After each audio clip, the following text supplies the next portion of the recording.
আগরতলার deputy high commissioner office আক্রান্ত হয়েছে, কলকাতায় হাই কমিশনার ডেপুটি হাইকমিশনার অফিসে আপনার আক্রান্ত হয়েছে, এবং মিছিল নিয়ে আপনাদের সিলেট দিয়ে ঢোকার চেষ্টা করেছে,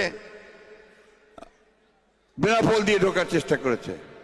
এটা কোন ধরনের বন্ধুত্ব? এটা কোন ধরনের প্রতিবেশীর কাজ?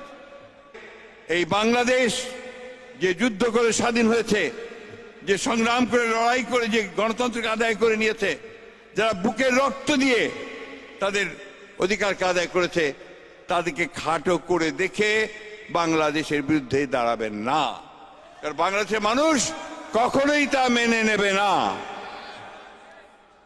আমরা আমাদের রাজনৈতিক দলগুলোর কাছে আহ্বান জানাতে চাই যে এই বিষয়ে সবাই আমরা জোট থাকবো, একমত থাকবো।